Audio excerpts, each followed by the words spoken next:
Convoqués en urgence pour examiner et adopter le projet des dits budgétaires rectificatifs de la province pour l'exercice 2022, les députés provinciaux du Congo central ont rebroussé chemin des vacances parlementaires.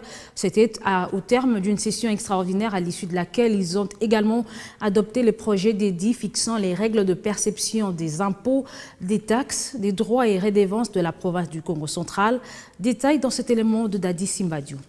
Ouverte le lundi 7 août dernier, cette session extraordinaire a pendant 5 jours permis aux députés provinciaux du Congo central d'examiner et d'adopter 2 projets de dits, à savoir les dits budgétaires rectificatifs de la province pour l'exercice 2022, conformément à la nouvelle configuration au sommet de l'exécutif provincial, mais également les dits fixant les règles de perception des impôts, taxes, droits et redevances de la province du Congo central. Jean-Claude Vumbalozamba, président de l'Assemblée provinciale. Nous voici au terme de la session extraordinaire ouverte le 8 août 2022. Une session qui a tenu toutes ses promesses, aussi bien sur le plan des objectifs que nous nous sommes assignés que sur le plan de la logistique indispensable au travail en commission. En effet, après la séance d'ouverture, les honorables députés présents à une majorité de plus de 2/3 ont tenu à examiner sans désemparer le projet de dits budgétaire rectificatif de la province du Congo central, exercice 2022, qui a constitué le principal objet de la convocation de cette session extraordinaire. Le speaker de l'organe délibérant provincial du Congo central a devant le vice-gouverneur de province, Grace Kongamasong Bilolo, représentant personnel du gouverneur de province, réitéré son vœu le plus ardent, celui de voir le gouvernement provincial mettre en application les recommandations déjà formulées à son endroit pour conduire les réformes tant attendues, notamment au niveau de la régie financière provinciale. La direction générale des recettes du Congo central, c'est avant de remercier tous ceux qui ont concouru pour la réussite de cette session extraordinaire, combien salvatrice pour la province, a-t-il conclu. Au sortir de la salle de plénière, le ministre provincial du budget et des finances, Babi Vango Kisongo, s'est au nom du gouvernement provincial réjoui de s'être acquitté d'un agréable devoir légal. Naturellement, nous sommes satisfaits parce que la demande qui a été formulée a obtenu satisfaction.